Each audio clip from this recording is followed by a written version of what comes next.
انہوں نے ریکارڈ کرایا کہ ہم نے کیسے فرشتے دیکھے ہیں، کیسے گھوڑا اترا ہوا سے اور جا کے اپنے سر قلم کیا اس کا، اور کسے آگ کے ہنٹر سے کہا کہ مجھے اللہ کی آواز نظر نہیں آ رہی، مدد کی آواز چلتی ہوتی ہے ہر غزوے میں، جب تک وہ نظر نہیں آئے گی میں نے لڑائی کروں گا۔ یہ انڈرسٹینڈ کہ جب جس دور میں آپ پیدا ہوئے نا اس وقت وَأَعِدُّوا لَهُم مَّا اسْتَطَعْتُمْ کی آیت آپ کے اوپر ڈائریکٹ اوپر اترتی ہے۔ یہ نہیں ہو سکتا کہ آپ کہیں نہیں میں تو بھی لاٹھی لے کے باہر نکل رہا ہوں، اور لاٹھی بھی مجبوراً لے کے گئے تھے ورنہ ہم بھی گھوڑے اور اونٹ لے کے جا سکتے تھے۔ اور by the way more stronger جو قبیلہ تھا وہ اوس کا قبیلہ تھا، سعد بن معاذ کا، ان کی ریسورس استعمال کر سکے ہم، کیونکہ ٹائم نہیں تھا ہمیں۔ پاکستانی مسلمانوں کو یہ سائیکالوجی دی جاتی ہے کہ ہم اتنے کمزور حالات میں تھے کہ صرف 313 بندے تھے، اور مسلمانوں کی اس زبوں حالی کا کیا، اور ادھر دیکھو 1000 بندوں کا لشکر آ گیا تھا۔ بالکل اینڈ میں یہی ہوا تھا، مگر اس لیے نہیں 313 تھے ہم کہ ہمارے پاس کچھ تھا نہیں، ہمارے پاس ٹائم نہیں تھا اس لیے ہم 313 تھے۔ امیڈیٹ اسٹریٹجک ایکشن تھا اس لیے، ورنہ عرب مدینہ پورا کا پورا ہمارے ہاتھ میں تھا اس وقت، اور صرف 313 بندے نکلے۔ آپ سمجھیں پورے مدینہ میں 313 بندے تھے، اور مہاجرین سمیت مہاجرین بھی اکٹھے کریں اور مدینہ کی ریگولر پاپولیشن اوس اور خزرج اکٹھا کریں، اس کے بعد بھی 313 نکلتے ہیں۔ مطلب who's doing the math here؟ اس وقت جو جس کے پاس جو کچھ تھا وہ لے کے نکلیں، کیونکہ آدھے گھنٹے کا نوٹس تھا۔ آپ سوچیں ایسے صحابہ نے جلدی میں آگے جو حدیثیں ریکارڈ کروائی ہیں اس وقت اپنی تب آپ کو پتہ چلے گا کہ معاملہ ہوا کیا تھا اس وقت۔ امیڈیٹ ایکشن تھا، ٹھیک ہے۔ اور بائی دا وے یہ 313 بھی اس لیے گئے تھے کہ وہ اس قافلے کو پکڑنے کے لیے 313 بندے بہت تھے، یہ تو لڑائی کے لیے تھوڑی گئے تھے مسلمان، یہ تو اللہ تعالیٰ نے کہا نا کہ تم چاہتے تو کوئی اور قافلہ تھا، اللہ نے جان کے تمہیں کسی اور قافلے کے نبر آزما کر دیا۔ اللہ تعالیٰ نے خوشخبریوں پہ خوشخبریاں دی ہیں بدر کے اس کے اوپر کہ اللہ تعالیٰ نے ڈیزائن میں رکھی ہوئی تھی لڑائی۔ مسلمان they did not intend to fight، کیونکہ نبی اسلام کو نیچے سے ریزسٹنس آ رہا تھا کہ صحابہ چاہ نہیں رہے کہ وہ جا کے ابو جہل کا مقابلہ کریں، وہ تو اللہ تعالیٰ نے پھر لڑائی کروائی۔ جب مقابلہ شروع ہو گیا، جب پتہ، کیونکہ یہ لمبی کہانی ہے میں آپ کو اس پر نہیں جاؤں گا، کیونکہ during their journey to Abu Sufyan's caravan نبی علیہ السلام کو انٹیل آ گئی تھی کہ معاملہ کچھ ہو رہا ہے، اب لڑائی کرنی پڑے گی، اور نبی اسلام نے پھر اللہ کا شکر ادا کیا کہ کیونکہ پروفیٹ صلی اللہ علیہ وسلم چاہتے تھے کہ اسی قافلے پہ جائیں۔ مدینے کے لوگوں نے کہا کہ نہیں ہمیں بس، کیونکہ ظاہر ہے اٹ واز این ایزیئر ٹیک، ابو سفیان نے قافلہ پکڑا، ٹھیک ہے، دیکھیں گے مدینہ میں جب آئے گا مکہ کا لشکر لڑائی کرنے تب دیکھ لیں گے، اس وقت تو سارا کا سارا فائنینشیل ان کا جو ہے نا مال وہ تو ختم کرو تاکہ ان کی وہ جو پاک طاقت تو ٹوٹے۔ تو اللہ تعالیٰ نے پھر کہا کہ تم چاہتے تو اس قافلے میں تھے، ہم نے تمہیں دوسرے قافلے کی طرف ڈائریکٹ کیا، اور پھر کیا ہی ڈائریکٹ کیا کہ 17 سردار ایک ہی دن میں فارغ کر دیے جب بدر کا لڑائی ہوئی، تو بگیسٹ وکٹری آف آل ہے نا مسلمانوں کی، تو یہ تو اللہ تعالیٰ نے کروایا۔ بعد میں حنین کا غزوہ دیکھیں آپ طائف کا غزوہ دیکھیں، آپ نیم اٹ، اسامہ بن زید کا لشکر کی تفصیل لیں، آپ خالد بن ولید رضی اللہ عنہ کے تمام تر معاملات دیکھیں، تو آپ کو پتہ چلے گا کسی بھی موقع کے اوپر مسلمان ویک ہو کے نہیں گئے ہوئے کہ ہاں خیر ہے فرشتے آئیں گے۔ فرشتے اللہ تعالیٰ ہر دفعہ بھیجتے ہیں، کیونکہ نبی علیہ السلام کے لشکر جو تھے وہ عام معاملات نہیں رکھتے تھے اپنی دنیا اور اپنی آخرت کے اندر، دنیا کے اندر اپنی آخرت کو کیسے اسٹیبلش کیا ہوا تھا انہوں نے، فرشتے تو آنے تھے۔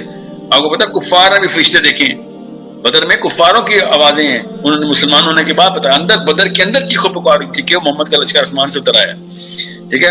کچھ ایسے بائی اسٹینڈرز جنہوں نے اسپیکٹیٹر کے طور پہ بدر کی لڑائی دیکھی تھی، انہوں نے ریکارڈ کرایا کہ ہم نے کیسے فرشتے دیکھے ہیں، کیسے گھوڑا اترا ہوا سے اور جا کے اس نے سر قلم کیا اس کا، اور کسے آگ کے ہنٹر سے، یہ بعد میں مسلمان انہوں نے ریکارڈ کروایا۔ فرشتے تو اترے تھے اور اترتے ہیں۔ حضرت نعمان بن ثابت جب لڑائی کے سپہ سالار انہوں نے بھی کہا کہ مجھے اللہ کی آواز نظر نہیں آ رہی، مدد کی آواز چلتی ہوتی ہے ہر غزوے میں، جب تک وہ نظر نہیں آئے گی میں نہیں لڑائی کروں گا۔ یہ بہت بات کی بات ہے، عمر بن خطاب کے دور کی بات بتا رہا ہوں۔ ہوائیں تو چلتی ہیں، فرشتے بھی آتے ہیں، ٹھیک ہے۔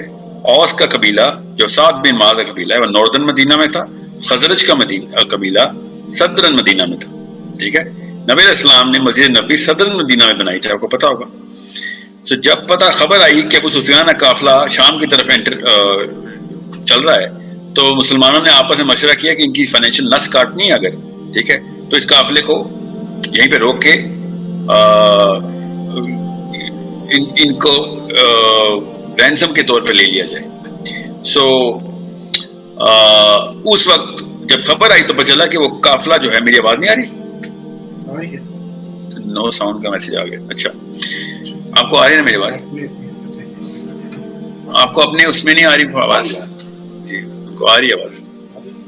جی آ رہی ہے۔ تو جب خبر آئی کہ حضرت ابو سفیان کا جو قافلہ ہے وہ اسی ظاہر ہے وہ تو گھوڑوں پہ اور اونٹوں پہ قافلہ ایسے تو نہیں ہوتا نا کہ آپ نے گاڑی پکڑی اور پہنچ گیا، تو ایک ٹریجیکٹری دیکھنی ہوتی ہے کہ اگر آج یا ابھی نہ نکلے تو لیٹ ہو جائے گا. تو جب خبر آئی تھی نا ہمیں مسلمانوں کو کہ ابھی یہ قافلہ کرنا ہے، ہم نے یہ اس قافلے کو لوٹنا ہے، تو اس وقت امیڈیٹ ایکشن ضروری تھا. نبی اسلام نے شاہ فرمایا کہ جس کے پاس جو کچھ ہے لے کے نکل آئے. اس لیے آپ دیکھیں گے بڑے بڑے نام نہ سعد بن معاذ جیسے نام بھی بدری صاحب بھی نہیں ہے. ٹھیک ہے، کیوں؟ وہ ناردرن مدینہ میں تھے. there was no time to call in the cavalry. اس وقت جو سامنے تھا، جس وقت جو ہاتھ لگا اس وقت پہنچ گئے، سب کے سب نکل پڑے تھے. ٹھیک ہے، سو یہ مت سوچیے گا کہ وہ جو وَأَعِدُّوا لَهُم مَّا اسْتَطَعْتُمْ کی آیت کے خلاف بات ہو رہی ہے، کیونکہ اللہ تعالیٰ نے حکم دیا کہ جو کچھ جب تم ہو، جہاں پہ بھی ہو، جس موقع پہ جس ٹائم پہ ہو، تم جو کچھ بھی اکٹھا کر سکتے ہو، muster up against them whatever you can have. اس لیے جب طائف کا غزوہ ہوا تو نبی علیہ السلام نے پراپر منجنیقیں لے کے گئے اور منجنیقوں سے بامنگ کی تھی نبی علیہ السلام نے طائف کے کیسل کے اوپر، قلعے کے اوپر. ٹھیک ہے، کولیٹرل ڈیمیج ہوا تھا بہت زیادہ ادھر. So understand. السلام علیکم مسلمان. آئی ہوپ آپ خیریت سے ہوں گے. اس ویڈیو میں جو مسلم آئیڈینٹی کی بیسک ڈیمانڈ ہوتی ہے دیٹ از کہ اس کا سب سے بڑا توقع اور اس کا سب سے سورس آف انسپائریشن اور انرجی کا ہوتا ہے وہ اللہ سبحانہ و تعالیٰ ہوتا ہے، کہ وہ اللہ پہ ہی ریلائی کر رہا ہوتا ہے. وہ اپنی انسٹرومنٹس پہ، اپنی جتنی بھی اس کی ریسورسز ہیں وہ ان پہ ریلائی نہیں کرتا. ہی نوز کہ اللہ سبحانہ و تعالیٰ اس کے ساتھ ہی جو ہمیں اسلامک ہسٹری میں یہ چیز دیکھنے کو ملتی ہے کہ غزوہ بدر میں، غزوہ احد میں جتنے بھی مسلمانوں کی بیٹلس ہوئی ان کے اندر مسلمانوں کی طرف ہمیشہ تھوڑی رہی ہے، اور اللہ تعالیٰ کی طرف سے مسلمانوں کو ضرور ایسی نہ ایسی ہیلپ آؤٹ ہوتی رہی ہے، جو کہ سب چیز ایک ایسی چیز تھی جو آرڈنری نہیں تھی، جو ایک آخر کے دور میں بہت سی ایسی مسکنسیپشنس کریٹ کر دی گئی ہیں کہ جس کی وجہ سے آپ دیکھ سکتے ہیں کہ فلسطین میں کیا ہو رہا ہے. مسلمانوں کی ہسٹری کے ساتھ پلے کیا جا رہا ہے تاکہ ان کی آئیڈینٹی کو ہم شٹر کر سکیں. دا پوائنٹ ہے ٹو پرومیننٹ از دیٹ کہ جتنا ہو سکے خود کو اس چیز کے لیے ریڈی کریں کہ آپ اسلامک اسٹرکچر کو سمجھ سکیں، اسلامک آئیڈیالوجی کو سمجھ سکیں. جب تک آپ کو اپنا اللہ سمجھ نہیں آ سکتے، جب تک آپ کو اپنا نبی سمجھ نہیں آ سکتا، تب تک آپ تو اسلام کے ساتھ ساتھ جتنی بھی سائنسز اور ڈیجیٹل اور ٹیکنیکل چیزیں ہیں ان کو بھی سیکھیں تاکہ آپ ایک کمپیٹنٹ مسلمان بن سکے. جب تک ہم ایک کمپیٹنٹ مسلمان نہیں بنیں گے کبھی بھی ہم دوسروں کو فتح نہیں کر سکتے ہیں. ہم ہمیشہ انہی لوگوں کے ساتھ رہیں گے کہ جو مسلمانوں کو مفتو کر کے رکھتے ہیں، اور اس میں سب سے ٹاپ آف دا لسٹ پہ جو مسلمانوں کا انکمپیٹنٹ ہونا ہے. اس کے بہت سی چیزیں آ جاتی ہیں لائک مسلمانوں کی مینٹل اپروچ دیکھ رہے ہیں، سائیکولوجیکل اپروچ دیکھ رہے ہیں، اور انٹرنیشنل اپروچ دیکھ رہے ہیں، پولیٹیکل انسٹیبلٹی دیکھ رہے ہیں. یہ جو مین فیکٹر ہوتے ہیں جس کی وجہ سے آپ پوری دنیا پہ جو اس کو دیکھنے کو پوری دنیا پہ اپنا ایک رول پلے کر رہے ہیں اور پوری دنیا کو اپنے تابع کیا ہوا ہے. تو سب سے زیادہ جو بڑی چیز ہے کہ وہ اپنے آپ کو کمپیٹنٹ کریں اور